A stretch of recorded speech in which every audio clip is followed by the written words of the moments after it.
Welcome to ஹன்விகா சமையல். இன்றைக்கி நம்ம ஆட்டுக்குடல் குழம்பு எப்படி வைக்கிறதுன்னு பார்க்க போகிறோம்.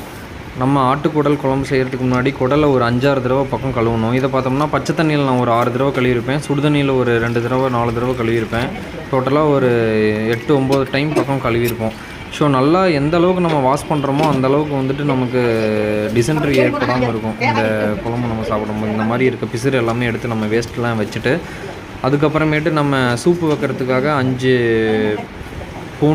பல் பூண்டு இல்லைனா 6 பல், அதுக்கப்புறமேட்டு சீரகம், வரமிளகு, இது எல்லாத்தையுமே நம்ம தட்டி எடுத்துக்கலாம். ஒரு 6 சின்ன வெங்காயம்லாம் போட்டு தட்டி எடுத்துகிட்டு ஒரு தக்காளியை வந்து இதில் புழிஞ்சு விட்டு செஞ்சுக்கலாம். ஸோ தக்காளி வந்து புழிஞ்சு விட்டு செய்யும் போது கொஞ்சம் அந்த சாறு நல்லா இறங்கும். அதுக்கப்புறமேட்டு நம்ம க்ளீன் பண்ணி வச்ச குடலை இதில் ஆட் பண்ணிவிட்டு நல்லா பெரட்டி விடணும். ஒரு 2 நிமிஷம் 3 நிமிஷம் நல்லா பெரட்டி விடணும். அதுக்கப்புறம் இதோட நுரையீரலையும் நம்ம கழுவிட்டு இதில் ஆட் பண்ணி பெரட்டி விடணும். இதுக்கு தேவையான மசாலா வந்து மஞ்சத்தூளும் கறி மசாலா மட்டும் போட்டோம்னா போதும்.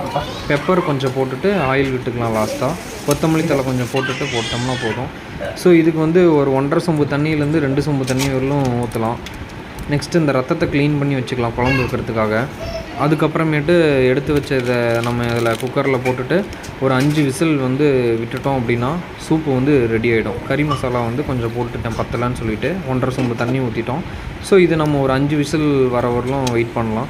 இந்த கேப்பில் நம்ம அந்த ரத்தத்தை வந்து வறுத்து எடுத்துக்கலாம். கொஞ்சம் வேக வச்சு எடுத்துக்கிட்டோம்னா இந்த மாதிரி ப்ரௌன் கலரில் வந்துடும். ஸோ இதை ஒரு ஓரமாக வச்சுட்டு அடுத்தது நம்ம சூப்பு ரெடி ஆகிடுச்சான்னு பார்க்கலாம். சூப்பு வந்து ரெடி ஆகிடுச்சு. சூப்பு ரெடியானதுக்கப்புறமேட்டு நம்ம குழம்புக்கு தேவையான மசாலாலாம் போட்டு இது பண்ணி இந்த சாந்தாட்டுறதுக்கு வந்து பார்த்தோம்னா வரமிளகா, கருவேப்பிலை, பட்டை, லவங்கம், சோம்பு, சீரகம், கசகசா இது எல்லாத்தையுமே போட்டுட்டு கரம் மசாலா, கறி மசாலா, மட்டன் மசாலா இது எல்லாத்தையுமே போட்டு தேங்காய் போட்டு பொட்டுக்கல்ல போட்டோம்னா கொஞ்சம் நமக்கு கெட்டியாக வரும். பொட்டுக்கல்ல பவுட்ரு போட்டிருக்கு. தக்காளி எல்லாம் போட்டு நல்லா பெரட்டி விட்டு எடுத்துக்கலாம். எடுத்துகிட்ருக்க அந்த இது ஆறுற கேப்பில் நம்ம ஒரு சூப்பு குடிச்சிட்டு வந்துடலாம். சூப்பு குடித்ததுக்கப்புறம் திரும்ப நம்ம குழம்பு வைக்க ஆரம்பிக்கலாம். இது சீரகம், சோம்பு எல்லாமே போட்டு கடாயில் எண்ணெய் ஊற்றி சின்ன வெங்காயம் போட்டு இஞ்சி பூண்டு பேஸ்ட்டு, தக்காளி எல்லாமே போட்டு பெரட்டி விட்டுட்டு இது ஒரு பிளேட்டு நம்ம லைட்டாக சாப்பிட்டு பார்க்கலாம்.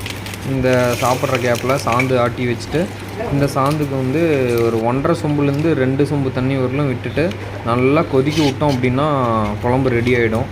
லாஸ்ட்டாக வந்து கொத்தமல்லி தழை, கருவேப்பிலை போட்டு இறக்கிட்டு இட்லி ஊற்றி சாப்பிட்லாம். Happy Sunday my dear friends. வாங்க சாப்பிட்லாம்.